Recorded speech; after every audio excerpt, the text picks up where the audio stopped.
저는 웨스트민스터 신학대학원에서 실천신학을 지금 강의하고 있고요. 그리고 뭐 황 박사님께서 말씀하신 것처럼 오래전에 정말 오래됐네요. 한 30년 넘은 것 같은데. 저 30년 전에 한국의 라브리 운동 처음 할 때 같이 저는 그냥 그 당시 학생의 신분으로 학생의 마음으로 참여했었습니다. 그러다 이제 지금 이렇게 또 이렇게 같이 이야기를 나누고 서로 대화할 수 있는 시간에 오게 되어서 감사합니다.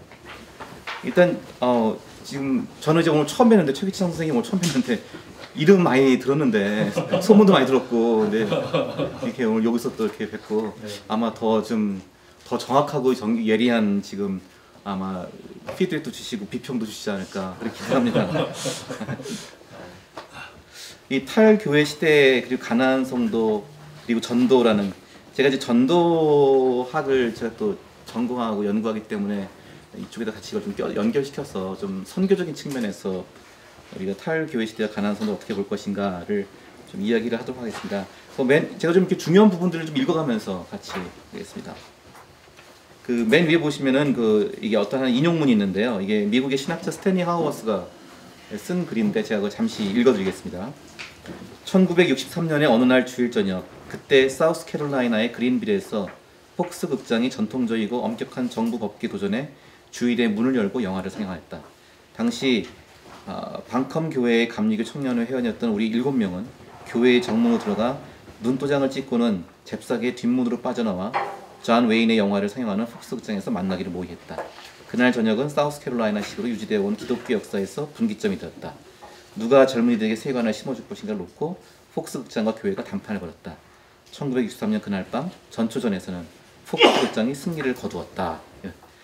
이 스탠리 하우스 미국 듀크 대학의 이제 조직신학, 역사신학과 기독교 윤리를 가르친 교수고 아마 가장 지금 현재 미국에서 영향력 있는 신학자로 꼽히는 분인데 이분이 쓴 그 하나님의 나그네 된 백성이라는 책이 있어요. Resident Aliens라는 책인데 그게 이제 벌써 제목이 하나님의 나그네 된 백성이라니까 기독교 교회와 그리스도인은 지금 현대 세계에서 나그네와 같은 상태에 있다라는 나그네. 그러니까 이 중심부에 있는 사람들이 아니라 주류가 아니라 뭔가 지금 주변부로 밀려난 나그네로 살고 있다고 우리가 지금. 그래서 레지던트 에일리언 여기 살고 있지만 에일리언이다. 이 외지인 것 같은. 그러니까 지금 이 세상이 기독교인들이 아주 자신들의 홈그라운드다라고 하는 그런 느낌을 가질 수 없게 만든 그런 세상 속에서 우리가 어떻게 살 것인가. 그러니까 레지던트 에일리언스는 이제 베드로 전서에 나온 얘기죠. 너희가 거류하는 나그네 외인과 같이 있다는 말 하잖아요. 근데 그것이 바로 이 서구 사회에서 미국이나 유럽에서는 굉장히 큰 이게 변화였거든요. 컨스탄틴 황제가 기독교를 공인한 이유가 1700년 동안 최소한 겉으로 형식적으로라든지 실제적으로는 유럽과 미국은 기독교 문화권, 기독교 세계권이었어요. 근데 이게 사실은 이제 유럽에서는 한 일찍이 이제 계몽주의, 인본주의가 등장하면서부터 사실 이 내면으로부터 이제 허물어지기 시작했고요.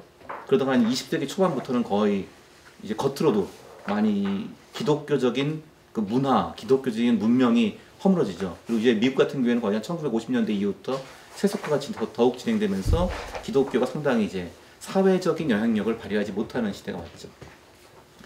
그래서 이걸 단적으로 보여준 예가 이거는 이 사우스캐롤라이나의 그린빌이라고는 굉장히 보수적인 동네.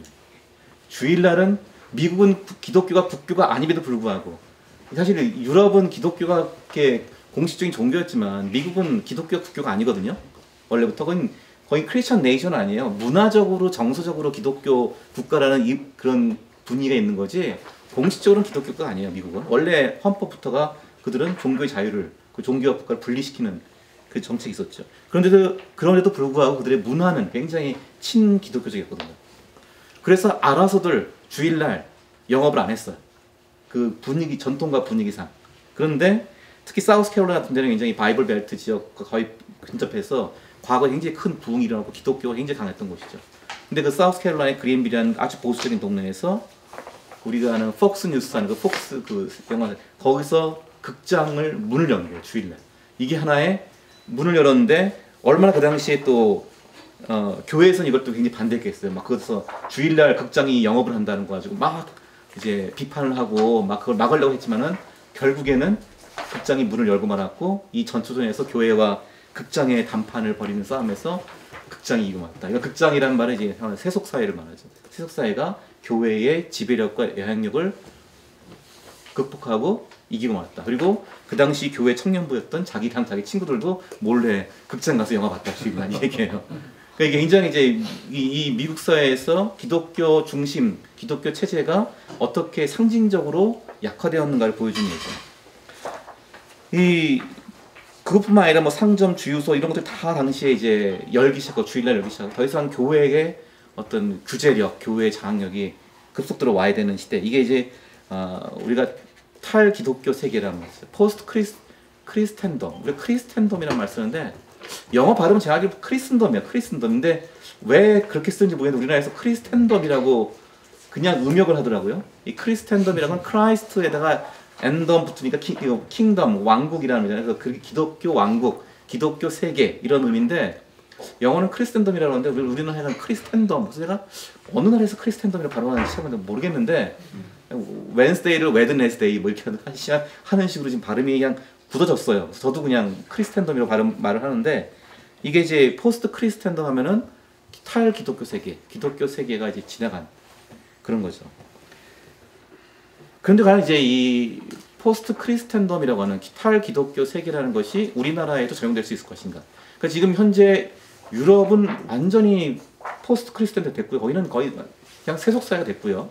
미국도 복음주의자들이 굉장히 영향력이 강하긴 하지만 지난번 대통령 선거에서 본 복음주의자들이 트럼프 후보를 굉장히 전폭적으로 지지한다잖아요. 그런 어떤 상당한 영향력이 있긴 하지만 왜냐면 이제 복음주의자들이 결속력이 있기 때문에 전체적인 사회에서의 숫자나 비중을 볼 때는 그렇게 힘이 있지 않아요.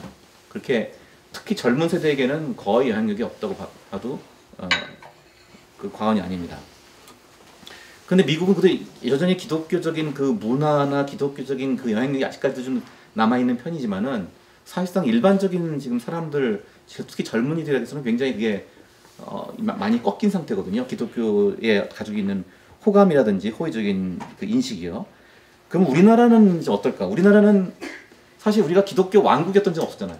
우리가 기독교 세계, 우리가 기독교가 우리 한국 사회에서 어떤 중심적인 체제였던 적은 없잖아요. 우리가 모두가 다 당연히 교회를 다니고 당연히 기독교적인 사고를 하고 다 기독교를 중심으로 내가 태어나면은 교회 가고 뭐 결혼할 때도 교회에서 하고 장례도 교회에서 치르고 최소한 서양 사람들은 그런 인생에서 중요한 통과 의례들은 교회에서 하는 걸 당연하게 여기고 하지만 우리는 그런 것은 보편화되지 않았고 오히려 우리 어렸을 때는 불교가 더 훨씬 더 한국 사람들한테 우리들의 고유한 종교다라고 하는 인식이 많았죠. 지난번 2015년 통계청 인구조사에서 불교가 거의 300만이 줄었어요. 이 불교가 제가 보기엔 불교가 그동안 명목상의 불교로 한국에서 가지고 있었던 이 점유력이죠. 한국 사회에서 뭔가 우리는 불교 나라다라고 한 느낌을 이게 명목성을 있었거든요. 근데 그게 지난번 통계청 조사에서 거의 무너진 것 같아요. 그래서 불교가 제일 많이 줄었어요. 2015년 조사에서. 그리고 개신교가 좀 많이 올라왔죠. 개신교가 900만 정도 900만 넘고 천주교가 많이 올라올 줄 알았는데 의외로 천주교가 한 100만 이상 좀 감소해서 그 당시 2015년 통계청 조사가 해석하기 되게 힘들었어요. 2005년도 통계청 인구조사에서 기독교가 줄었거든요. 한 870만 정도. 가장 많이 줄었고 카톨릭이 한 70% 성장했었어요. 그리고 불교는 소폭 한 2% 성장했기 때문에 3%가 2% 성장했기 때문에 이 추세로 가면은 기독교가 많이 비판을 받으니까 천주교가 더 많아지고 기독교도 더 줄어들고 그래서 천주교와 기독교가 거의 비슷해질 것이다라는 비관적인 전망도 있었어요. 비슷하거나 역전할 수도 있다. 심하게는. 그런데 기독교가 늘고 개신교가 늘고 천주교가 줄고 불교는 그냥 굉장히 크게 줄었어요. 근데 그거는 제가 생각하기에는 우리나라에서 개신교는 아직까지도 천주교 불교에 비해서는 좀 젊은 종교예요. 그러니까 역사가 짧단 말이에요. 아직까지도. 천주교가 200년 넘잖아요. 역사가 200년 넘고 불교는 뭐 훨씬 더 오래됐고요. 그러다 보니까 이렇게 사람들이 특히 가정에서 어르신이나 노인분들이 그냥 불교 천주교면 그 집안 가족들을 다 불교 천주교로 이렇게 기입하는 그런 일이 좀 많았던 것 같아요. 근데 이미 그 자녀들은 불교 안 다니고 천주교에서 굉장히 냉담자가 돼버렸는데도 불구하고 왜냐면 과거에 통계청에서 인구조사할 때는 인구조사원들이 다니면서 다 그 집집마다 다니면서 다 조사했거든요. 그럼 낮에 가면은 누가 있겠어요? 집에 남아있는 분들이. 두루 다 이제 노인분들이 계시거나 이렇게 집안에 가장 혹은 주부들이 계시거나 그럴 거 아니에요. 그러면 그분들이 대답을 할 때 우리 가족 5명, 6명 다 그냥 자기 종교를 말하는 거예요. 그랬을 가능성이 높다고 봐요. 근데 지난번 통계청 조사는 전수조사 80%에다가 이 인터넷과 행정 데이터 조사 20%를 넣었어요. 그러니까 훨씬 더 개인적인 답들이 많이 들어왔거든요. 그랬더니 이제 개신교가 좀 많이 늘어났다. 저는 제 나름대로는 그런 한국의 종교의 그 연령 차이로 인한 그 변동이 생기지 않았을까. 실제 기독교인과 제가 개신교인과 제가 보기에는 한 20% 정도 됐을 거라고 보는데, 왜냐면 다른 샘플 조사에서 계속 20% 나왔거든요. 근데 통계청 조사에서만 18% 나왔단 말이에요. 그래서 그 차이가 제가 보기에는 아마 제대로 지난 2015년 조사에서 반영한 게 아닌가 그런 생각을 해요. 어쨌든 우리나라는 기독교가 요즘 위치가 상당히 우리가 지금 이제 애매한 상황이 됐는데, 교회가 지금 비판을 많이 받고 사람들이 교회에 대한 인식이 나빠지고 있는데도 불구하고 어쨌든 2015년 조사에서는 개신교가 1위였어요. 저는 그게 지난 20세기 동안에 한국에서 개신교, 기독교 선교가 왕성하게 이루어진 것에 대한 하나의 그 결과가 나왔다고 보는데요.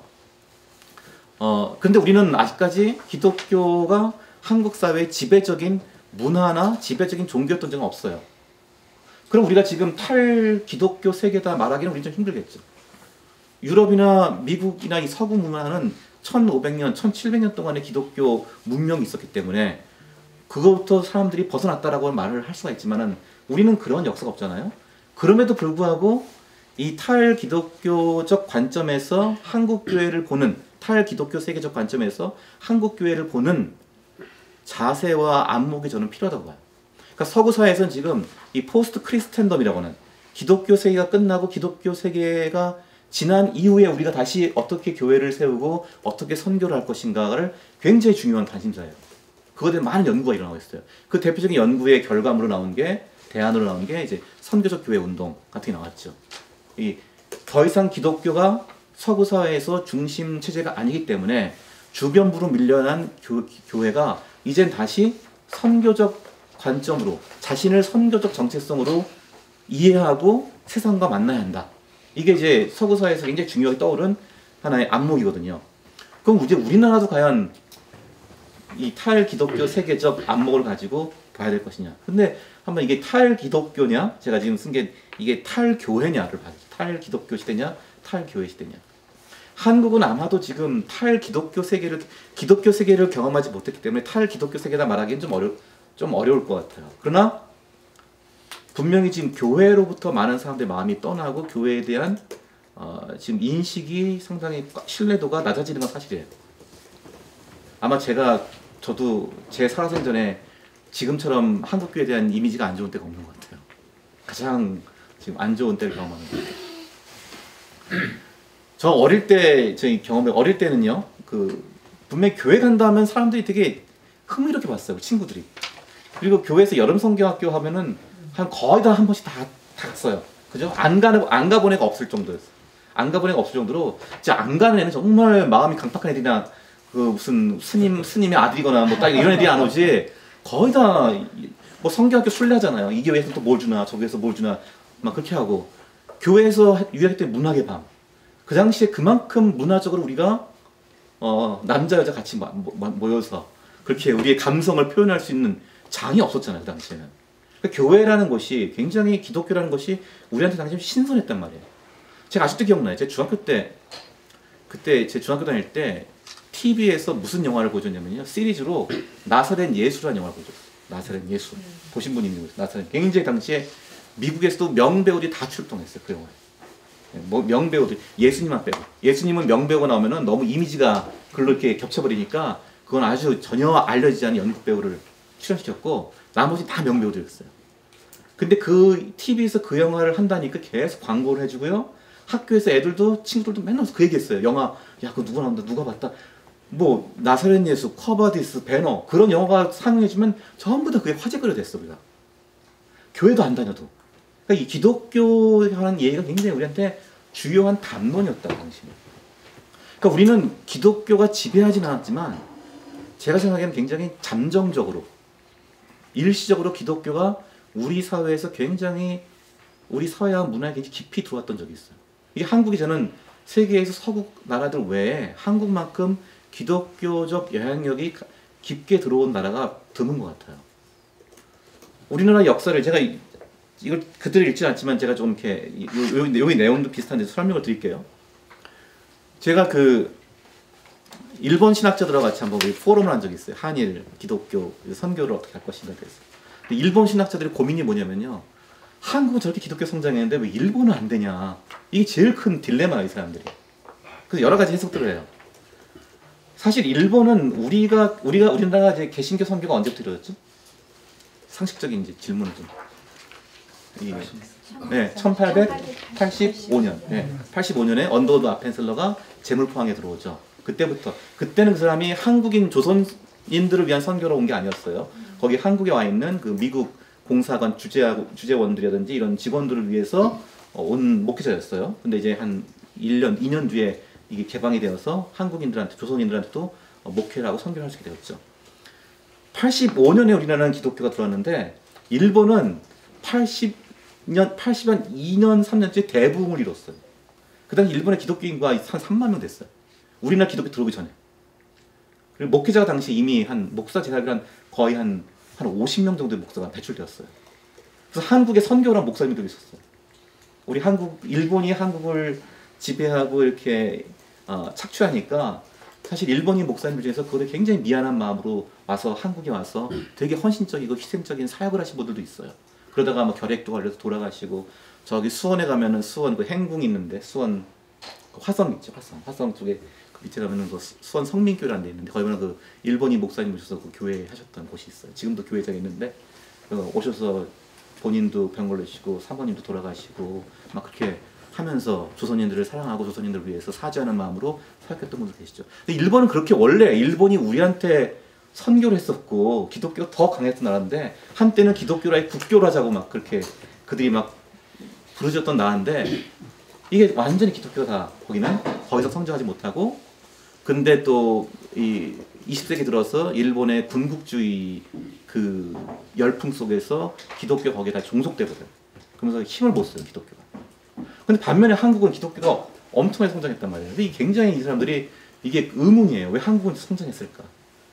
근데 그 여러 가지 설명은 가능하지만 우리는 이제 한편으로는 환경적인 요인이고 한편으로는 우리가 좀 더 영적으로 말하면 이것도 하나님의 섭리다라고 말할 수가 있겠죠. 우리가 일본의 지배를 받았기 때문에 사실은 우리가 이 서구에 대해서는 우리를 지배하고 억압하는 제국주의적 대한 인식보다는 조금 더 우리가 가장 적대시하던 일본의 하나의 그 적으로서 우리한테는 좀 더 우방이 될 수 있는 그런 선망적인 인식을 가질 수 있게 됐던 것이 좀 컸다고도 보고요. 또 하나는 우리가 그런 상황 속에서 한국은 우리나라 이승만 정부 때부터 굉장히 기독교인들이 많이 들어왔거든요. 많이 들어가고 여러 자료들 보면요. 우리나라는 재밌는 게 군인들이 또 기독교인들이 있어요. 군인들이. 제가 지금 좀 전에 군선교신학회 회의 갔다 왔는데 군인들이 기독교인들이 많았어요. 그래서 그게 여러 가지 또 이유가 배경이 있어요. 뭐 저 평안북도 그쪽에 있던 원래 서부 지역 서부 청년들이라는 분들 중에서 6사 8기에 많이 들어가서 그분들이 나중에 군부 쪽에 많이 이제 진출했다는데 그래서 이 군인들 중에 기독교인 비율이 높았고요. 이 간부 중에. 그래서 우리나라는 51년도부터 무슨 제도가 시작되면 군종장교 제도가 시작돼요. 불교는 못 들어왔어요. 당시에 기독교 인구는 그 당시 2%밖에 안 됐는데도 불구하고 군종장교 제도가 우리나라에는 시행이 되는 이게 아이러니라고 해요. 수수께끼라고. 어떻게 한국에서 당시 기독교 인구가 그렇게 적은데도 불구하고 군목 제도가 불교는 못했고요. 개신교 군목 제도가 시행이 됐어요. 불교는 오히려 월남 전쟁 뜬 그쯤 가서 이 불교 군종장교가 그때부터 시작돼요. 불교가 제일 많은 우리나라에 가장 많은 사람들이 불교인이었음에도 불구하고 굉장히 그런 좀 비판적으로 보면 좀 특혜가 있었고요. 우리가 이제 어떻게 우리 입장에서 볼 때는 참 어떻게 그런 또 혜택을 우리가 받았느냐 이렇게 생각할 수 있죠. 그래서 한국 사회에서 한국 근대사가 진행된 데 보면요, 이 기독교가 한국 근대사를 이끌어가는데 굉장히 중요한 그 동력 역할을 합니다. 그래서 한때는 이게 이제 일제 강점기하에서 하나 해방의 종교로서 해방의 서구 문명과 서구 종교가 하나 우리한테 해방을 협력자로서의 그 기독교를 보게 되었고 또 우리 사회가 근대화되는데 또 기독교가 굉장히 큰 역할을 해요. 이게 뭐 제가 좋다 나쁘다 말하는 게 아니에요. 현상만 말씀드리는 거예요. 그래서 저는 이런 말을 합니다.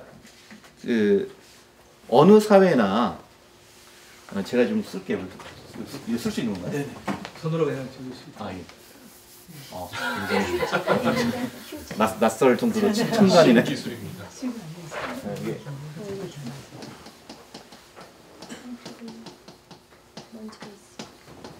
이 타당성 구조라는 게 있어요. 제가 사실 좀 늦게 다시 보내드린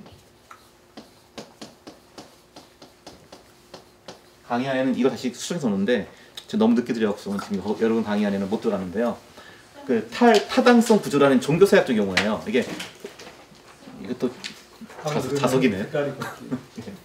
plausibility structure. plausibility structure. 그러니까 plausible 하다면 개연성이 있는 그럴듯한 이런 말잖아요. 그러니까 그럴듯함이 있는 구조.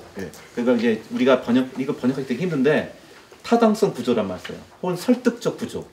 혹은 뭐 매력적 구조. 그래서 그 사회에서 어떠한 종교가 표방하는 정신과 가치들이 문화가 그 사회 사람들에게 뭔가 좀 그럴듯하게 보이는 거, 개연성 있게 보이는 거, 좀 흥미롭고 끌린다 이렇게 느껴지도록 만들어가는 구조가 있다는 거예요. 타당성 구조가 있어요. 근데 한국의 1950년대 이후에 한국의 현대사를 보면요, 이 타당성 구조, 우리나라 사람들이 우리가 잘 살기 위해서는, 우리가 좀 더 우리 삶이 나아지기 위해서는 무엇이 필요할까? 어디가 좀 그럴듯할까? 어디가 좀 매력 있을까? 이렇게 선망하는 그런 실체가 있을 수 있거든요. 근데 사실은 기독교가 그 자리에 있었다는 거예요. 첫 번째로 이제 뭐냐면은 안보적인 측면에서 안보적 타당성 거죠. 우리가 1950년대 전쟁 끝나고 최근에는 이제 우리가 좀 많이 벗어났지만은 그동안 내내 시달렸던 게 이 북한 저 남침해서 또 적화 통일시키면 어떡하나. 저 어릴 적에 제가 초등학교 다닐 때 맨날 제일 꿨던 악몽 중에 하나가 딱 꿈을 꿨는데 집에서 눈을 떴어요. 근데 집 앞에 북한군 탱크가 막 진주에 있는 거예요. 그래서 북한 군인이 다 돌아다니면서 막 그냥 예수 믿는 사람 잡아서 어떻게 위협하려고 하는 그런 불안감이 있죠. 정말 저 고민 많이 했거든요. 혼자 저 기도도 많이 했었기 때문에 저 김일성이 내려와서 우리 다 적화시키고 와서는 예수 믿을래 안 믿을래 하면 나 뭐라고 대답할까? 내가 순교를 각오하고 예수 믿는다고 말할 수 있을까? 정말 저 고민 많이 했어요. 그거 저 어릴 때 굉장히 고민 많이 했거든요. 우리 지나다니면은 가다 보면 골목에 그 무찌르자 공산당 때려잡다 김일성 지금 생각하면 굉장히 섬찟한 그런 구호들인데 그게 다 있었죠. 그러니까 우리가 당시에 굉장히 사실 불안했어요. 항상 그런 그 안보의 어떤 그 위협 속에서 있었죠. 그러니까 이게 반공 이데올로기로 하지만 사실 실질적으로 사람들이 많이 그 전쟁의 기억과 경험 속에서 많이 불안했던 게 사실이거든요. 근데 그런 상황 속에서 사실 우리한테 한 가지 버팀목이 되어주고 방패라고 했던 게 뭐예요? 주한미군. 그래도 미국이 우리를 지켜줄 것이다. 그래도 미국이 우리를 구해줄 것이다. 미군이 있으니까 함부로 못 건들 것이다. 이 어떤 우리의 불안한 안보 컴플렉스에 굉장히 큰 버팀목이 되었던 게 이 주한미군의 존재였고 미국이란 나라에 대한 우리가 그 의존하는 거였거든요. 그러니까 미국을 대표하는 종교 기독교에 대해서 사람들이 훨씬 더 뭔가 거기에 그럴듯하고 좀 더 타당성 있게 생각할 수 있었죠. 그러니까 기독교에 대해서 굉장히 우호적인 분위기가 나올 수밖에 없었다는 거예요. 두 번째로는 또 뭐가 있냐면 우리가 이제 60년대 이후에 경제 성장, 근대화 운동하잖아요. 이제 막 경제 성장을 위해서 근대화 운동하는데 사실은 이제 박정희 정권이 시작돼도요. 원래 이승만 정권 때도 이제 기독교인들이 많았잖아요. 그 정부 강요들 중에 기독교인이 많았죠. 박정희 대통령은 아마 그 부인 유경수 여사가 불교 신자였으니까 그분도 그냥 불교인으로 이렇게 분류가 되는데 그 사람과 같이 그 5.16 혁명을 일으켰던 그 648기생들은 기독교인이 많았어요. 그래서 박정희 정권도 사실 상당수 그 하부 구조에는 기독교인들이 많았다는 얘기를 해요. 그래서 이 근대화 막 운동하고 경제성장 운동하는데 이게 그 당시에 기독교가 가지고 있었던 어떤 기독교는 천주교에 비해서 우리 천주교랑 기독교 분위기를 한번 비교해 봅시다. 천주교 분위기, 기독교의 분위기를 지금도 여러분들 열심히 열심히 찬송하시잖아요. 천주교는 이런 분이 아니죠. 천주교는 좀 침묵하고 내면 묵상하고 사색하고 이런 분이란 말이에요. 그러니까 이렇게 당시에 그 근대화 운동을 하면서 국민의 역량이 막 동원되고 목표를 가지고 우리가 막 뭔가를 일어날 때는 당시에 기독교 영성이 그 전부는 아닌데 기독교 영성이 그거 상당히 같이 잘 함께 갈 수 있는 동반자 역할을 했어요. 대표적으로 이제 뭐 우리 여의도 순복음교회 조영기 목사님 그런 뭐 번영신학이나 긍정적 사고 같은 것들이 굉장히 큰 영향을 줄 수 있고 그 당시에 그게 필요했죠. 어느 정도 필요했다고 저는 봐요. 반면에 천주교는 이러한 막 근대화 운동하고 경제적으로 성장하고 이거에 잘 안 맞아요. 천주교가 한국 사회에서 왜 성장하지 못했냐 몇 가지 또 분석이 있는데 천주교는 첫 번째로 일단은 19세기 초반에 너무 많이 박해받았어요. 너무 많이 박해받아서 한국의 조선의 천주교가 박해를 받은 것은 그 로마 제국 시대의 기독교 박해보다 더 심했다 그래요. 그 정도로 평가를 해요. 한국 천주교 박해가. 그러니까 이 사람들이 너무 많이 박해받아서 좀 기력을 잃었어요. 기력을 잃었고 한국의 근대화 시대에 이 천주교의 그 사색적이고 내면 중심적 그런 종교 이 생활이 잘 안 맞는 거예요. 이거하고. 그리고 결정적으로 뭐가 안 맞냐면요. 근대화 운동하면서 우리나라가 이제 뭐 했냐면은 출산, 산하 제한 운동이었죠. 애들 뭐 하나만 나와도 삼천리다. 뭐 그런 구호 많았죠. 뭐 아들 딸 구별로 둘만을 잘 기르자. 뭐 하나만 나와도 삼천리는 천만 원인가. 뭐 그런 하면서 막 인위적인 산하 제한을 많이 했죠. 산하 제한을 어떻게 하겠습니까? 제일 간단히 뭐예요? 낙태하는 거죠. 그래서 60년, 70년 낙태가 굉장히 많았어요. 낙태를 막 하는데 천주교는 절대 할 수 없어요. 천주교 교리가 낙태에서 굉장히 보수적이에요. 그 당시에 개신교는 많이 했어요. 그래서 제가 얼마 전에도 언젠가도 한번 방송에서 이 낙태 문제에 대한 거 얘기하는데 우리가 지금 낙태 문제를 적극적으로 반대할 만한 자격은 없다. 솔직히 말하면 우리 먼저 회개부터 해야 된다. 우리가 한창 막 낙태가 항행할 때 목사님도 다 거의 생각 없이 그냥 그거 죄 아니라고 했어요. 교회에서 굉장히 많이 낙태에 같이 동참했어요. 이거 우리가 한번 좀 회개하고 우리가 그다음에 그럼에도 불구하고 이 낙태 합법화 운동에 반대해야지 우리가 사실 우리 역사를 돌아보면 우리가 할 말은 없다. 그거에 대해서 그런 얘기했는데 그거 많이 했거든요. 천주교는 그러니까 뭔가 그 당시에 막 한국 경제 성장하고 근대화 운동이 일어날 때 여기에 같이 주체로 참여하기가 되게 어려웠던 여건이 있었어요. 여기 이러한 분위기에도 기독교 굉장히 잘 서로 같이 조화를 이뤘죠. 어떤 이 근대화, 경제 성장. 그래서 우리가 예수 믿으면은 저 어릴 적에 부흥회 가면은 보통 부흥사님들이 예수 믿으면 어떻게 되냐? 예수 믿으면은 뭐 사글세 사는 사람이 전세 살고 전세 사는 사람이 집 산다. 그 예수 믿으면 차 없는 사람이 뭐 털털이 차 장만하게 되고 털털이 차 몰던 사람이 삐꾸차 mon다. 뭐 그럼 삐꾸차가 뭔지 아세요? 삐꾸차? 어릴 때는 삐꾸차에서 삐꾸차가 뭐 좋은 차 같은데 부흥사 목사님이 삐꾸차 예수 믿으면 삐꾸차 탄다 그래서 뭘까 했더니 미국 가서 알았어요. 이 삐꾸차가 뭔지를. 미국에 가면요 그 세단 전문 중대형 세단 전문 그 만드는 회사 이름이 뷰익이에요. 뷰익이라는 회사 있죠? 뷰익. 예, 뷰익이라는 회사가 이게 아주 멋있는 중대형 세단만 전문으로 만든 자동차 회사거든요. 근데 일본 사람들이 이 뷰익을 말을 할 때 발음이 안 돼서 뷰익구 한 거예요. 이게 뷰익이 안 되니까 뷰익구에서 빅구하다 삐꾸가 된 거예요. 그래서 우리가 어릴 때 저는 삐꾸차 하면 이게 무슨 삐까번쩍한 차인가 했는데 이 차를 가지고 이제 그 빅구의 합성 이게 빅구 하면 되게 좋은 차, 고급 세단 차 이렇게 됐지. 우리 그 당시에 이제 그렇게 살았단 말이에요. 자, 그러니까 보세요. 이제 그 안보적인 면에서 기독교가 굉장히 우리의 버팀목이 될 것 같고 기독교 국가인 미국이 그리고 경제 성장 면에서도 기독교 당시의 그 교회의 어떤 일반적인 분위기가 이 당시의 긍정적 사고라든지 이 번영신화 이런 것들이 또 경제 성장하고도 굉장히 또 잘 어울리고요.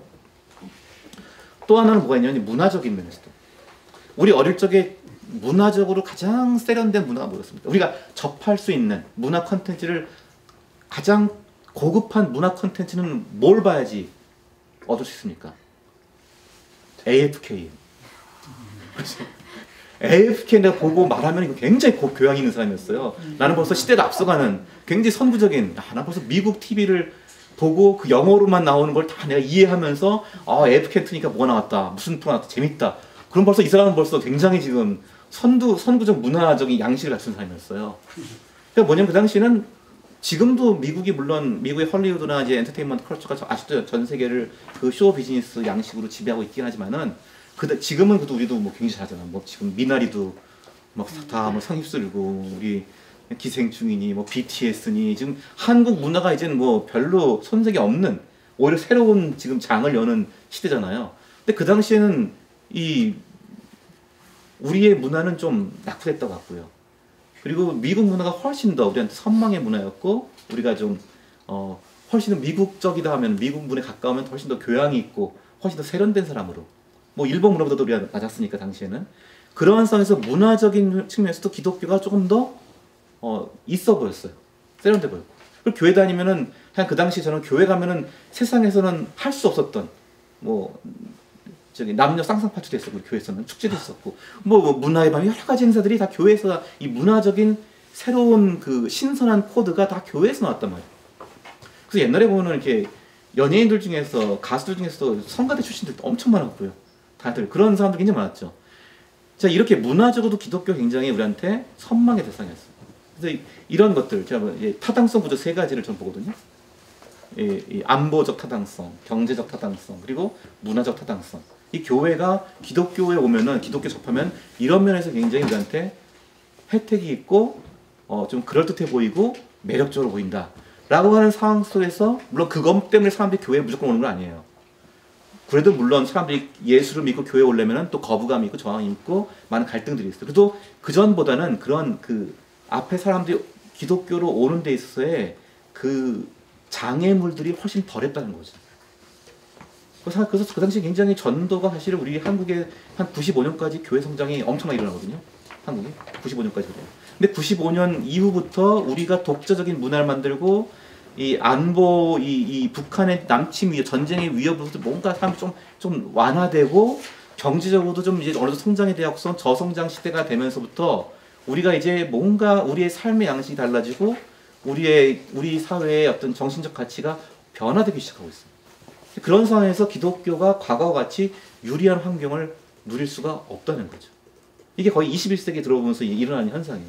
그러면 오늘날 시대에는 사람들이 어떠한 정신적 가치를 추구할까요? 자, 이 타당성 구조. 오늘날 사람들은 어떠한 것들을 좀 우리가 살아가는데 좀 타당한 가치이고 우리가 선망할 만한 라이프 스타일로 사람들 볼까요? 제가 보기엔 가장 최근에 현대인들의 그 사회 문화를 보면요, 굉장히 이 개별성이라는 게 굉장히 중요해졌어요. 개별성. 자기 개인의 개성과 자기 개인의 존중감, 자존감, 그리고 자기의 그 선택, 자유, 이런 것들이 굉장히 중요해졌어요. 아마 지금 이거는 젊은이들만의 가치가 아니에요. 지금 거의 전 연령으로 지금 자기만의 시간, 자기만의 세계, 자기만의 좋아하는 것, 취미를 하고 싶다. 자기만의 공간을 갖고 싶다. 이게 지금 개별성이라는 것이 굉장히 중요한 가치로 떠올랐어요. 근데 교회는 그동안 이 개별성 중심이 아니었거든요. 이 교회 안에, 교회는 공동체다. 교회는 하나의 집단에 대해서 교회 안에 굉장히 사람들을 많이 모아놓고 교회를 많이 따라가게 하는, 같이 이 교회에 순종하고 교회에서 하는 그냥 사람들 모이라는 대로 모이고 그냥 말하는 대로 그냥 들어주고 그냥 그대로 따르고 하는 이런 교회는 좀 그런 집단주의적 근성이 강했거든요. 근데 최근에는 굉장히 개별성이 중요해지고요. 이 개별성이 중요해지면서 뭐가 중요해지냐? 개인의 취향. 이 굉장히 중요한 시대예요. 우리 교회는 원래 개인의 취향을 희생하고 전체를 위해서 내가 섬기는 거예요. 그렇잖아요. 공동체를 섬겨야 되고. 누군가는 다른 사람들을 위해 섬기고 돌봐야 되잖아요. 근데 이런 것들이 지금 교회의 문화하고 다른, 교회의 일반적인 정서와는 다른 가치가 지금 더 부상하고 있어요. 그래서 지금은 취향의 공동체라죠. 취향의 공동체. 사람들이 자기 관심사와 자기의 좋아하는 것들을 같이 만나서 그걸 즐기는 거예요, 사람들끼리. 근데 이게 또 취향의 공동체가요, 느슨한 연대예요. 느슨한 연대. 이 끈끈한 연대가 아니에요. 사람 너무 거기에 막 날 갖다가 막 구속시키고 뭐 매번 출석 체크하고 막 이러면 사람들 싫어해요. 이 부담 주면은 내가 어느 때든지 가입하고 탈퇴할 수 있는 굉장히 느슨한 연대라. 교회는 굉장히 끈끈한 연대에 기반했던 곳이에요. 그러니까 이런 개별성, 개인의 선택과 개인의 취향과 개인의 자기의 어떤 자유나 선택을 존중하는 시대가 되면서 사실 교회가 저는 지금 좀 혼란스러웠더라고요. 이런 분위기에서 우리가 어떻게 지금 우리가 교회 사역을 어떻게 해야 할지 복음이 흔들리는 건 아니에요. 제가 복음이 흔들리는 게 아닌데 이런 교회의 기본적인 정서와 문화가 지금 이 시대하고 저는 굉장히 지금 잘 조화가 안 되는 그 가운데서 우리 좀 혼란스러워하고 있어요. 이런 것들이 개인의 삶에 개인이 함부로 타치하지 말아라, 함부로 관여하지 말아라. 이게 굉장히 중요한 지금 이 하나의 이 시대의 코드가 되어버렸거든요.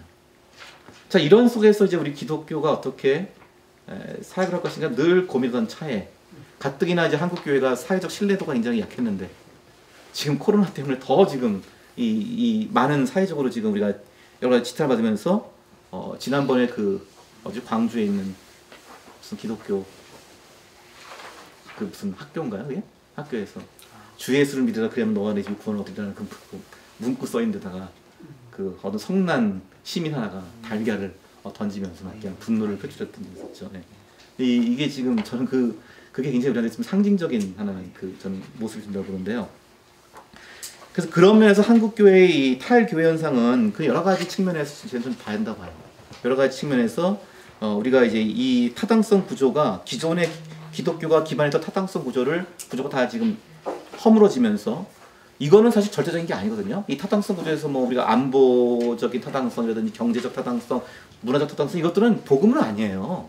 이건 복음이 아니란 말이에요. 이거는 기독교의 본질은 아니에요. 근데 우리가 자꾸 거기에 집중하는 모습을 보면은 기독교의 복음이 어떠한 문화와 어떠한 상황 속에서도 전파가 돼야 되고 그 상황 속에서 적실하게 기독교가 변증되고 설득돼야 되는데 기독교가 잠깐 과거의 그 틀에 얽매이면은 기독교가 저는 제대로 제시될 수가 없다고 봐요. 제대로 사람들한테 알려질 수가 없다고 봐요. 그런 측면에서 제가 보기엔 탈교회 시대 혹은 가나안 성도들의 현상 들어보면 가장 많은 답변이 나온 게 왜 교회를 떠났느냐 물어보면 그냥 자기 개인의 소속 없는 신앙을 원한다는 답이 가장 크게 나왔어요. 그래서 이게 그동안 한동안 굉장히 큰 이슈였죠. 소속 없는 신앙이 가능한가? 소속 없는 교회가 가능한가? 이게 하나의 굉장히 지금 가나안 성도들의 취향이라고 우리가 얘기를 했죠. 저는 사실 그게 처음 나왔을 때는 저는 좀 약간 비판적으로 봤어요. 왜냐면 제가 나름대로 분석한 바에 가면 절반 정도는 소속 없는 신앙을 자기 개인의 자유로운 신앙을 원해서라기보다는 기존 교회에 대한 실망과 상처 때문에 떠난 사람들이 더 많다고 봤거든요. 그런데 최근에는 얽매이기 싫어서 교회를 떠난 사람들이 많아지는 것 같아요.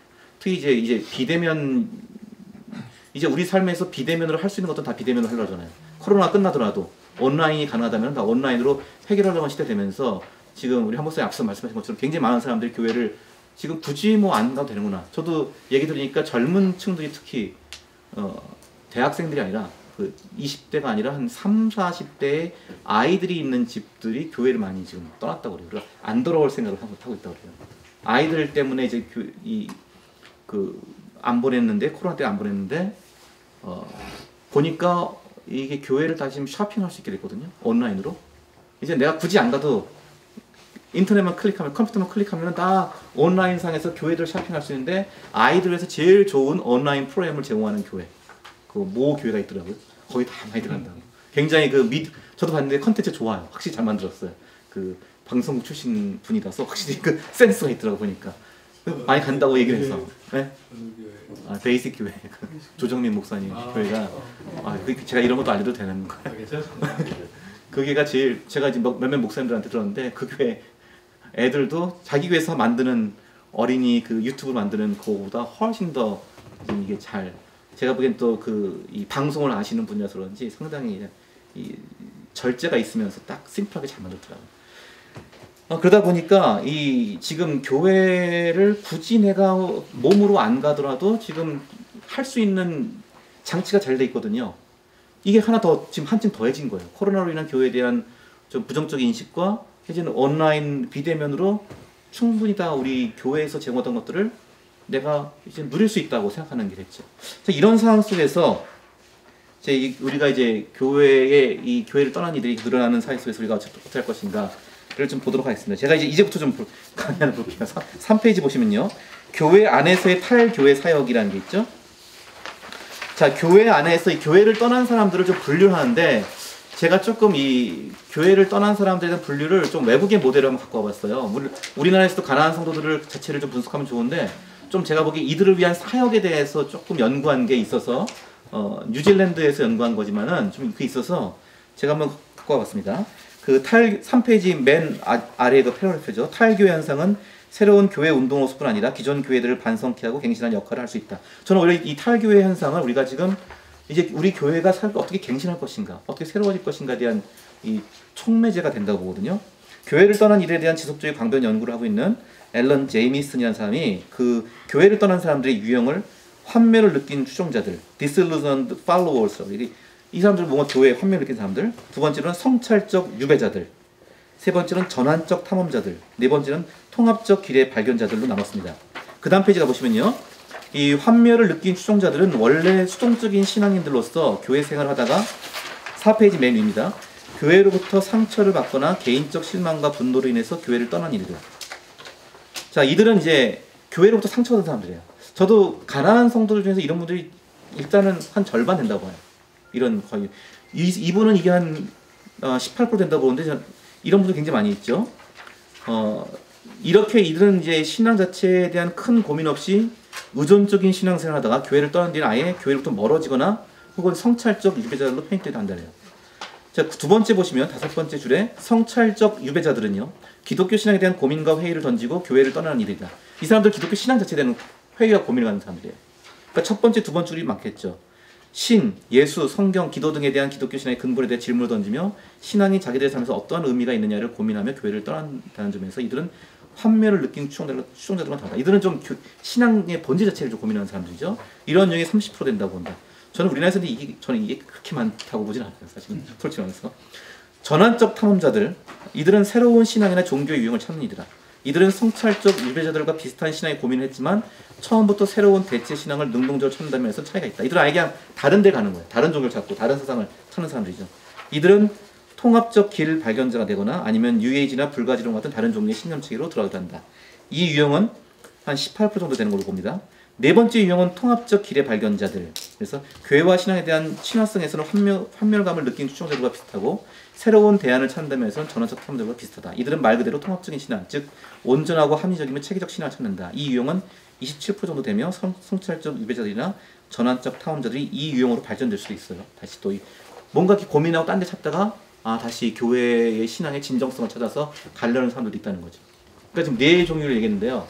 그러니까 제가 보기엔 환멸을 느낀 추종자들, 성찰적 유배자들, 전환적 탐험자들, 그리고 통합적 길의 발견자들, 이 네 유형인데 사실은 이 사람들이 이런 유형들이 한국의 가난한 성도의 현상에 다 있어요. 이런 종류의 사람들이.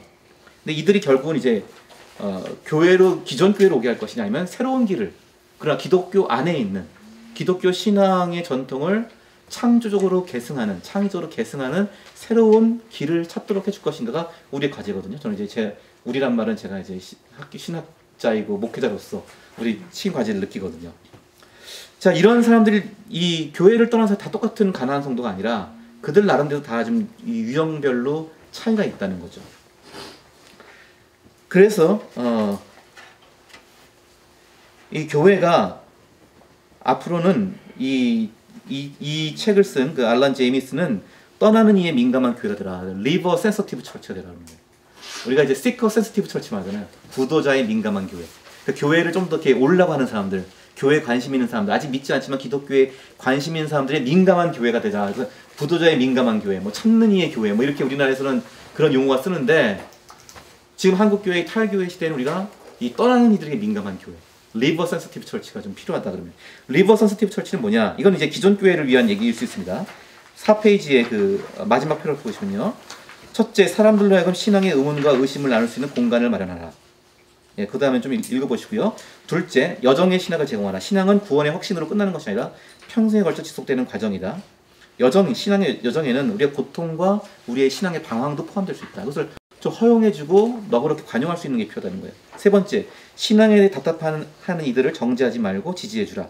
신앙에 대한 의심과 불만을 표현하는 이들을 신앙을 잃은 자로 혹은 하나님께 반항하는 자로 정죄하지 않고 많은 이들의 신앙의 갈등 여정을 지녀왔음을 알려줘야 한다. 넷째, 다른 신학적 이해의 모델을 제공하라. 현재 교회의 신앙 전통이 절대 기준이고 그 기준을 벗어난 탐구와 의심은 용납하지 않는 태도를 지향해야 한다. 하나님은 특정한 신학적 관점보다 훨씬 더 크시다. 다섯 번째, 율법적인 신앙보다 정직한 신앙생활의 모델을 제공하라. 그리스도께서 자유케 하시는 복음을 주셨건만 너무도 많은 교회들이 금기와 법칙을 강요하고 있다. 이게 이제 중요한 것 같아요. 저는 뒤에서도 얘기하지만은 최근에 그 미국에서 이 어떤 사람들이 교회로 오는가, 어떤 사람들이 이 상황 속에서도 다시 기독교 신앙을 찾는가를 보니까, 그리고 교회에 정착하게 되는 거 보니까 어떤 교회가 그렇게 사람들을 또 끌어당기는가 봤더니 두 가지의 문화가 있다고 해요. 그 교회는 초대의 문화와 환대의 문화가 있다. 초대의 문화와 환대의 문화. 이렇게 자신들의 공동체로 사람들을 일상 속에서 자연스럽게 초대하고 권하는 그런 사람들이 있고, 또 하나는 새로운 사람들 왔을 때 그들을 환대하는 것. 환대한다는 것은 새로운 사람이 그것을 낯설어하잖아요. 낯설고 굉장히 어색할 수 있는데 그 낯섦과 어색함을 충분히 배려해 주는 거예요. 그리고 그 사람들이 생경하고 그 사람들이 정제감을 가질 수 있는 불필요한 언어를 구사하지 않는 거예요. 그는 복음을 뭐 죄를 지적하지 말라는 게 아니라 문화적인 언어, 율법적인 언어를 쓰지 말라는 거예요. 그래서 이 환대를 한다는 게 굉장히 중요하죠. 여섯 번째, 감정과 직관을 위한 공간을 마련하라. 사람들이 자신의 느끼는 바를 하나님 앞과 회중 앞에서 숨기는 습관을 갖게 해서 안 된다. 공예배 중에도 하나님 앞에서 탄식하고 절규하는 시간을 갖게 하는 것도 한 방법이다. 자, 이런 것들이 우리가 떠나가는 자에 대한 굉장히 중요한 교회의 분위기로서, 이건 기존 교회가 좀 생각해야 될 점이라고 생각합니다. 5페이지 보시면 탈교회 시대 전도라고 했는데, 이건 좀 짧게 넘어갈게요. 이거는 이제 존 핀이라고 하는 그 영국의 성공의 주교였고 전도학자가 이런 얘기를 해요.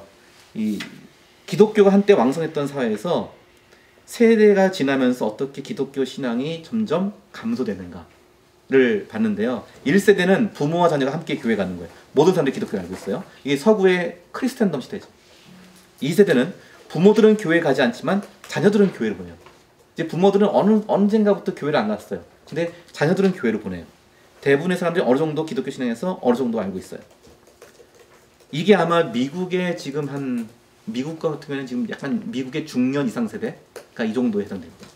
3세대는 부모들도 교회 가지 않고 자녀들도 교회 보내지 않는다. 하지만 성인들은 어릴 적에 교회를 다녔기 때문에 기독교 신앙에 대해서 약간의 기억을 갖고 있어요. 그러나 자녀들은 기독교에 대한 경험이 없어요. 4세대가 되면요, 이제 아무도 교회 가지 않고 아무도 신앙에 관해서 알지 못한다. 모두가 기독교를 모르는 시대라는 거예요. 자, 우리나라는 지금 서구 사회는 3세대에서 4세대로 지금 가고 있다는 거예요. 우리는 어떻게 될까요? 우리는 얘들하고 똑같지 않아요. 우리는 1, 2, 3, 4가 우리는 이 순서대로 진행되지 않아요. 우리는 1세대가 없었잖아요. 모두가 다 기독교를 다 알고 다 교회 다니는 시대가 없었기 때문에 우리는 오히려 지금 3, 4세대 우리도 서구와는 달리, 서구는 1, 2, 3, 4로 갔는데 우리는 4에서 3으로 지금 4에서 3으로 가려다가 다시 다 4로 가려고 하는 지금 약간 그런 애매한 우리 상황 속에 있다고 봐요. 근데 약간 경험하고 있는 환경은 비슷해요. 서구하고.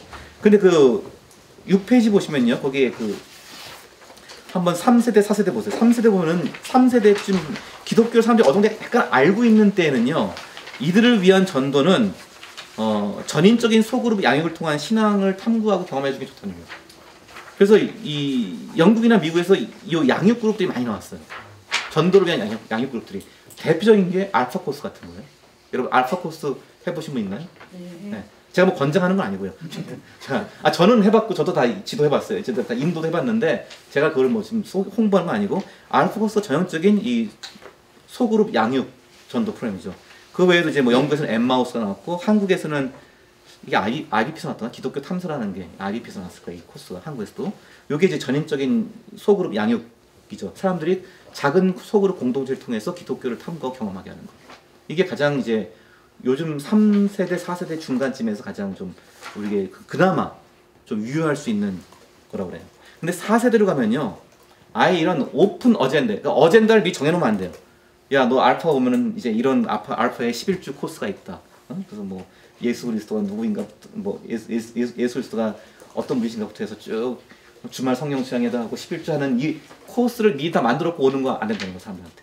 그러니까 어떤 뭔가를 다 커리큘럼 짜놓고 부르는 게 아니라 그냥 일상적으로 자연스럽게 만나서 같이 대화하고 교제를 하면서 각자 자기들의 관심사를 나누면서 신앙을 그 안에서 자연스럽게 스며들게 하는 이런 오픈 어젠다 방식이 더 필요하다. 그리고 프리 널처 그룹 이런 거죠. 그 양육을 하기 전에 먼저 사람들하고 좋은 관계와 좋은 만남을 가지고 좋은 교제를 먼저 만들어야 한다. 이게 이제 4세대 방식이라는 거죠. 자, 이런 것들이 이제 우리는 그런 상황 속에 있는데 저는 이제 그런 거 가운데서 전도적인 측면에서 한 3가지 정도를 좀 같이 얘기하겠습니다. 첫 번째는 6페이지 나오는데요. 공동체 중심의 교회 전도. 공동체가 중요하다는 얘기 많이 하고 있죠. 제가 그래서 자세하게 이거 얘기는 하지 않겠습니다. 7페이지로 가시면요. 이 사람들이 이 교회를 통해서 어떠한 이 교회에는 뭔가 우리가 세상에서 살아갈 때 경험할 수 없는 문화와 관계를 맛보는 게 필요하다는 거예요.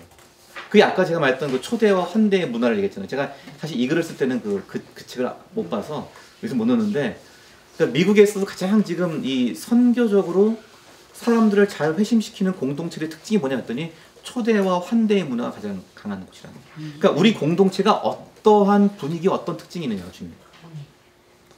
여러분, 초기 기독교가, 초대교회가 가장 유명했던 것은 환대였어요. 낯선 자를 맞이하는 것, 손님을 대접하는 것. 이 환대가 가장 초대교회의 가장 전형적인 특징이었거든요.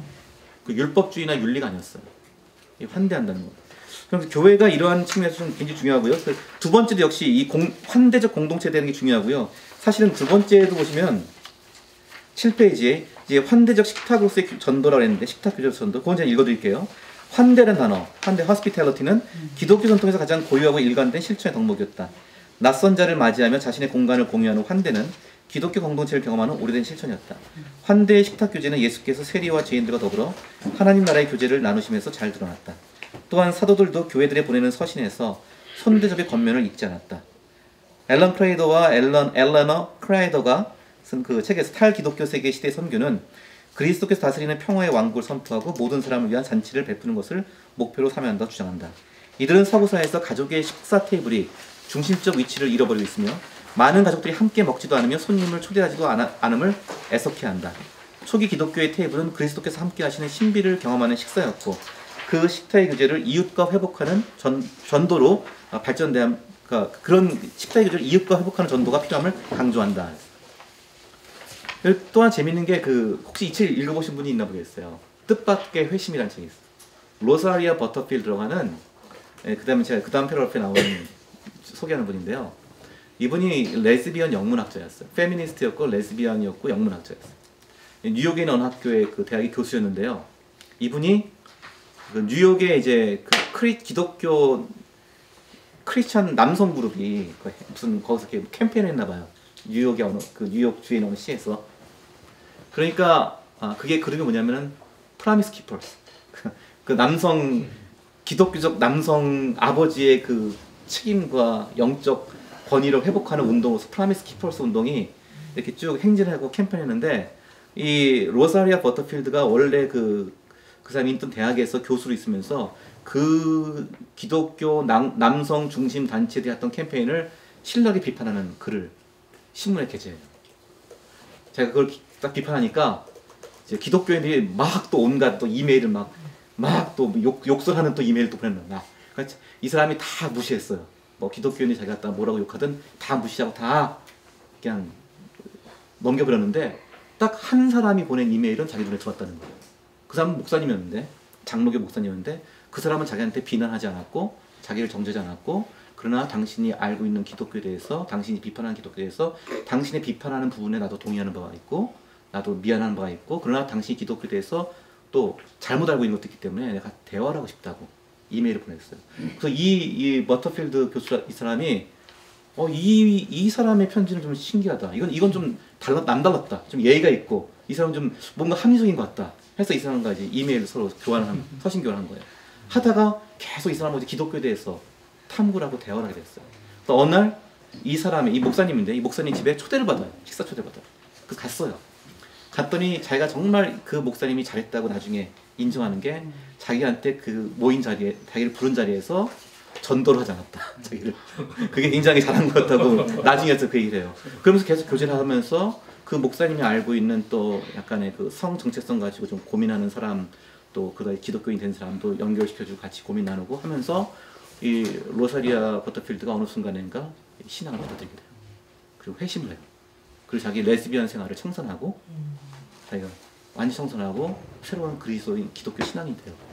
그러면서 이 사람이 나중에는 목사님하고 또 다른 목사님하고 그 자기를 전도한 목사님 아니고 다른 목사님하고 이제 또 전도사 때인가 그 사람이 연결대학생은 결혼을 해요. 결혼해서 목사님 사모가 된 거예요. 목사님 사모가 돼서 지금 아마 이분이 그 노스캐롤라이나 쪽에 있는 그 대학 도시에서 그 주로 대학생들 대상으로 가는 교회에서 그 목사님 상으로 있는데요. 이분이 보수 장로교단의 그 목사님 아내가 됐어요. 이 로사리아 버터필드는 그 8페이지 둘째 표를 보시면요. 개혁교회 목사의 아내로서 목회에 동역하면서 환대 식탁 교제를 탈기독교 세계 시대의 중요한 사역으로 제시합니다.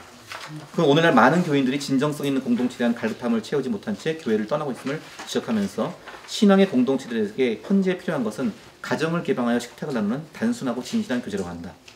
버터필드는 식탁의 교제를 나누면서 사람들이 자연스럽게 자신의 이야기를 나누는 것을 권한다. 하면서 신앙의 이야기를 나누는 거죠. 그 간증의 내용은 그리스도인들이 사회적 변화를 위한 실천에 참여하고 이웃과의 관계에서 하나님의 임재를 경험한 이야기, 상호 나눔의 시간으로 될 수 있는데 그의 경험상 이는 초대받은 잠재적 신자들에게 상당한 관심과 흥미를 불어일으킨다고 한다. 그래서 로사리아 버터필드가 쓴 책이 제목이 뭐냐면요. 제목이 참 좋아요.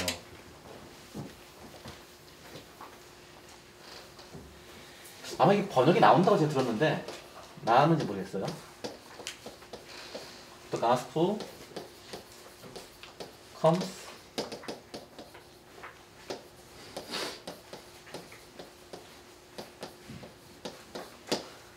책 제목이 The Gospel comes with a house key. 복음은 우리 집 열쇠, 우리 집 열쇠로 우리 집을 열어서 사람들을 맞이하고 개방해주는 데서부터 복음은 온다. 이게 환대적 식탁 교제를 통해서 본인이 직접 경험하고 본인이 직접 실천했던 것들이었어요. 그리고 그것이 얼마나 강력한 우리 이웃들에게 우리가 섬기는 사람들에게 영향을 줄 수 있는지를 얘기했어요. 그런데 재밌는 건요, 이 로사리아 버터필드가 자기가 이렇게 거의 대학생들을 많이 청년들을 많이 상대하는 교회의 목사 사모로서 섬기다 보니까요, 자기가 주말에 자기가 그도 한때는 아주 고고한 영문학 교수였는데 자기가 주말에 그냥 뭐 30명, 40명, 50명 음식 준비해야 되고 막 이런 일을 하거든요. 근데 자기가 그러면서 사람들을 섬길 수 있는 동력이 원래 그 기초 체력이 어디로부터 비롯되었는지 아세요? 본인이 말하기를 LGBT 공동체 있죠. 이 레즈비언, 게이 이 사람 같이 또 모이는 그 펠로 친교 모임 있잖아요. 제가 거기서 배웠대요. 나와 다른 사람들을 존중하고 인정하고 섬기는 거를 거기서 그때 그 습관이 배웠대요. 이게 그러니까 우리 교회도 이건 배운다는 거예요. 그 사람들은 자기들이 성소수자라고 해서 자기들끼리 서로 이해해주고 서로 공인해주고 서로 공감해주고 서로 배려해주는 그게 있다는 거예요.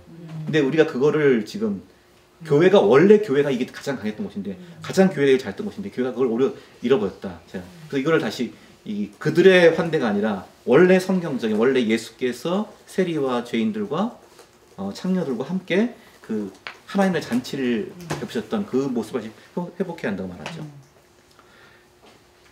이 환대 식탁 교제는 현재 한국의 사회를 고려할 때도 매우 중요한 전도의 모델이 될 것이다.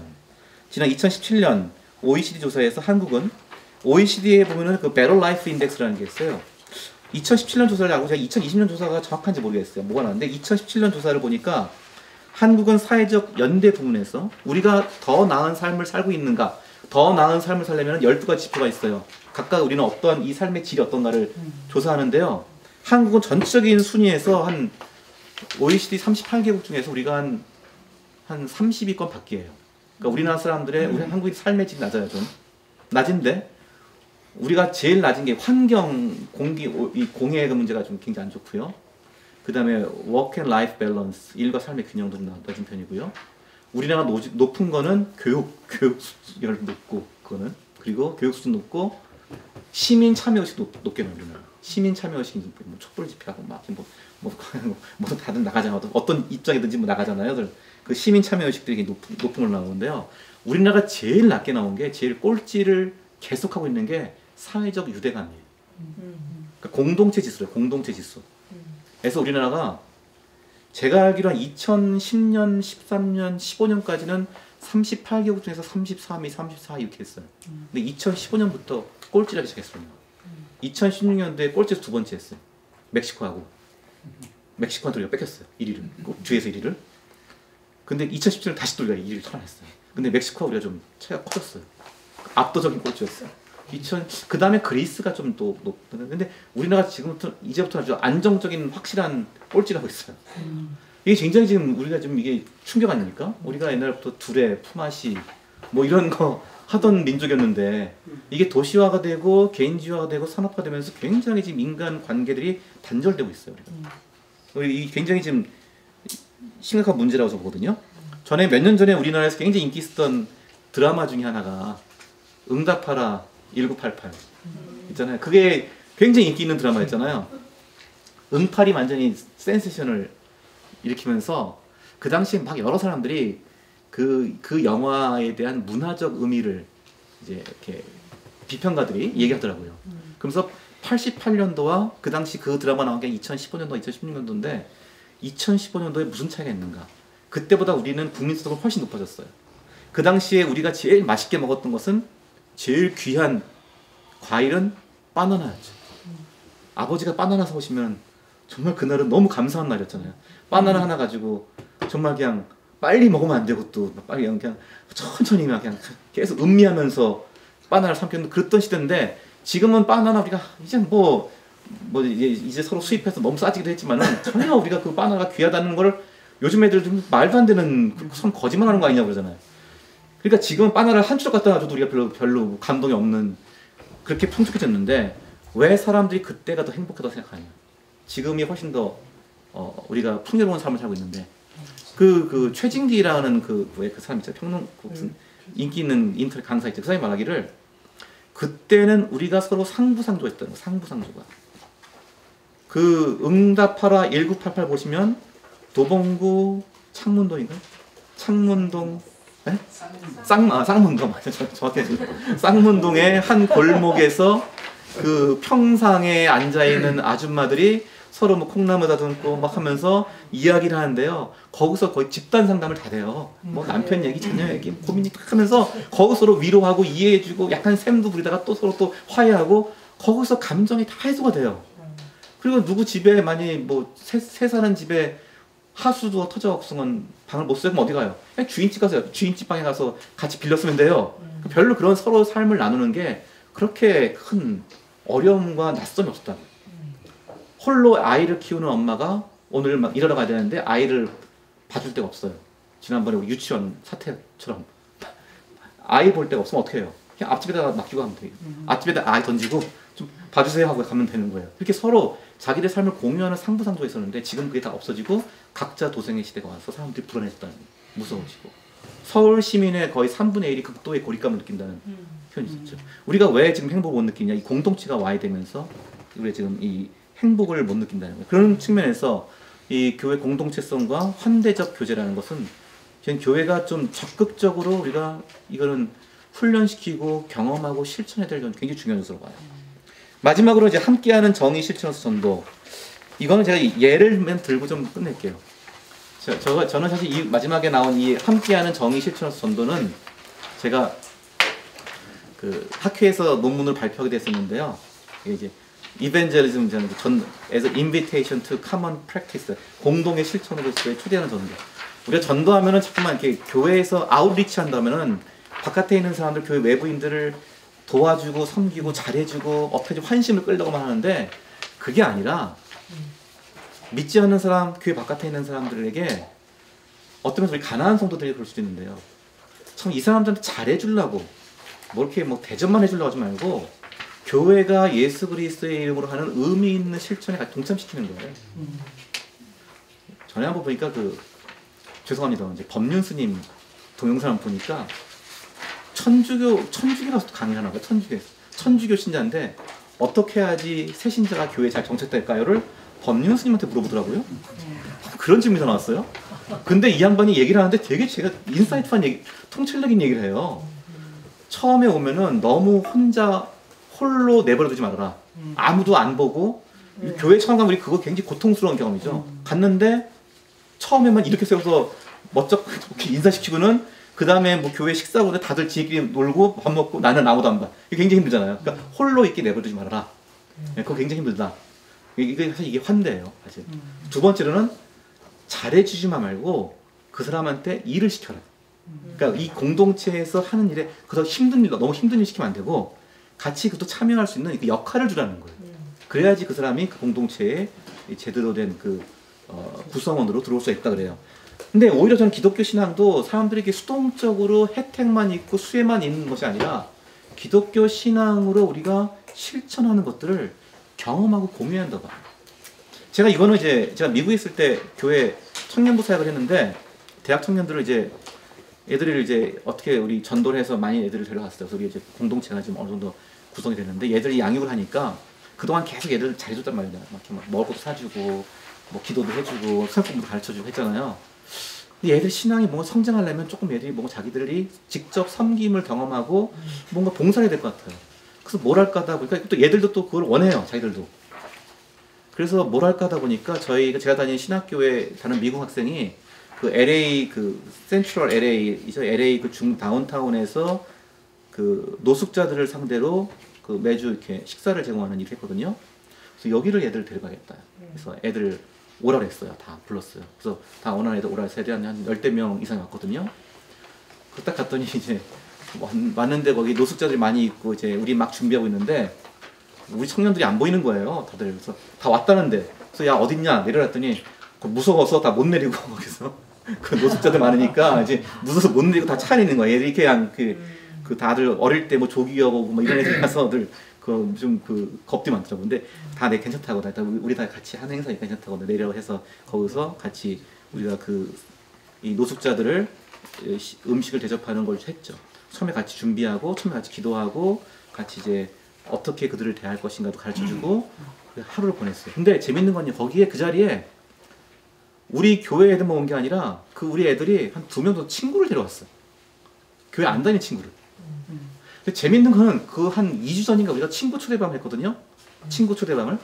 보통 교회들이 많이 그런 거 하잖아요. 근데 솔직히 좀 실패했어요. 별로 쓸만한 애들이 안 나오고 거의 별로 효과가 없었어요. 근데 얘들은 거기 안 온 애들이에요. 근데 여기는 온 거예요. 교회가 하는 이 봉사에는 온 거예요. 왜 왔냐니까 궁금해서 호기심 때문에 온 거예요. 자기들도 뭔가 선한 마음으로 뭔가 좀 그런 경험도 하고 싶은 거예요. 그래서 얘들이 같이 참여했어요. 우리 봉사하는데. 근데 우리가 봉사하는데 그냥 한 게 아니죠. 처음 기도로 시작했죠. 그리고 같이 이제 쭉 주로 이제 흑인들이 많은데 흑인 노숙자들을 대할 때 우리가 그들을 어떤 눈으로 볼 것인가, 하나님의 사랑의 눈으로 그들을 보고 그들을 존중해주고 그들을 동등해 봐야 한다. 이런 것도 가르쳐줬어요. 그리고 같이 실천했어요. 끝나고 같이 우리끼리 또 소감도 얘기하면서 뒤풀이 됐죠. 애들이 이걸 경험하면서요 너무 좋았다는 거예요. 그럼 애들이 교회로 오는 거예요. 그래서 제가 그때 굉장히 좀 많이 생각을 했어요.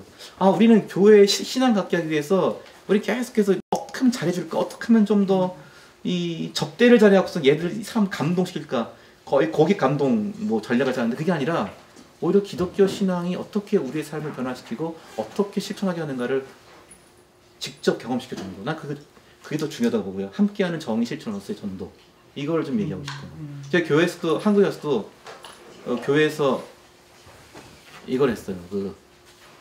제가 공동체를 2개를 지도했었는데 하나는 가족전도 공동체예요. 믿지 않는 가족들을 위해서 기도하고 전도하는 공동체를 하나 이끌고 있었고 제가 이끌었고요. 또 하나는 장애인을 섬기는 공동체였어요. 그래서 우리 인근에 있는 그 약간 장애가 있는 청소년들을 그 공동체를 우리가 도와주고 있었거든요. 근데 이 정신장애인들을 도와주는 공동체다 보니까요. 장애인들의 문제가 먹는 거, 입는 건 문제가 없어요. 그건 풍족해요. 근데 얘들이 문화생활을 못한다는 게 문제예요. 얘들도 밖에 나가고 싶잖아요. 지금 우리 코로나 우리 못 나가니까 우리 나가고 싶듯이 밖에 나가서 맑은 공기도 마시고 막 다니고 싶은데 얘들 다니려면은 모든 애들마다 다 이 보호자가 있어야 돼요. 또 애들이 한 고등학생쯤 되니까 덩치가 커져서요. 근데 얘들이 힘이 세요. 그리고 힘 조절을 못해요, 애들이. 그러다 보니까 옆에서 장정이 같이 보호를 안 하면은 얘들이 자기 힘을 가누지 못해서 쓰러져 버리고 다칠 수가 있거든요. 그 장정들을 불러와야 돼요. 그러니까 그 애들 한 15명을 데려가려니까 15명의 장정이 필요한 거예요. 근데 우리 공동체는 대부분 다 여자 집사님 권사님들이니까 힘이 안 돼요. 다른 거 준비는 할 수 있는데 이 남자가 필요한 거예요. 근데 어디서 남자를 끌어오겠어요? 제일 만만한 게 청년부 아니에요. 청년부들은 벌써 청년부 회장이 입이 이만큼 나왔어요. 맨날 우리만 부른다고 뭐 교회에서 힘쓰는 일 있으면 꼭 우리한테 와서 일하라고 한다고 그 청년들 그럼 또 올해도 없으니까 또 청년부 임원들이 올 거 아니에요. 자기들 부를까 벌써 이만큼 화가 나 있어서 제가 얘도 부르지 말고 우리 가족전도 공동체에서 기도하고 있던 남편분들이 있죠. 여자 집사님, 권사님 남편분들. 그 남편분들 제가 다 전화했어요. 우리가 이런 모임이 있는데 선생님 좀 도와주시면 고맙겠다고, 장애인들 우리가 좀 함께 좋은 시간 가지려고 그러는데 했더니 저희가 물론 그 전부터 접촉하시던 분들이 있었는데 그분 제가 알기 때한 5분 정도가 승낙한 거예요. 오겠다고. 그분들은 교회에서 무슨 뭐 식사 자리 마련하고 뭐 중년 남성을 위한 건강생활 관심 없어요. 다 알아요. 뻔히 알아요. 이거 다 우리 꼬시려고 하는 건지 다 알아요. 아무 없는데 도와달라고 선생님이 필요하다고 하니까 이 사람들이 그걸 오는 거예요. 제가 그분들하고 거의 비슷한 또래 교회 집사님 남성 교인들을 또 불렀어요. 이분들도 또 취지를 아니까 또 선뜻 오시는 거예요. 아, 이게 장애인들도 도와주고 또 그 가족전도 공동체에서 성교인 분들을 좀 이제 또 전도하려고 하는구나 해서 이분이 또 도와주신, 그렇게 해서 같이 우리가 했거든요. 행사를 했거든요. 끝나고 같이 또 식사했죠. 같이 갔죠. 이분들이 상당수가 이제 그전에 교회를 막 멀리하거나 뜨문뜨문 나오던 분들이 교회를 이제 친구가 생겼어요. 친구가 생겨 교회에 훨씬 더 친숙해서 나와서 이분들이 이제 나중에 세례도 받고 교회인이 되는 일이 있었거든요. 저는 이제 이걸 보면서 우리가 좀 이 교회가 좀 중요한 건 실천이 있어야 한다. 우리가 같이 함께 할 수 있는 실천. 우리 그리스도의 이름으로 함께 할 수 있는 실천을 통해서 우리가 이 탈교회 시대, 가난한 성도, 그리고 교회와 멀어지는 사람들에게 우리가 좀 더 의미 있게 다가갈 수 있지 않을까, 그렇게 생각합니다. 제 발표 여기서 마치겠습니다.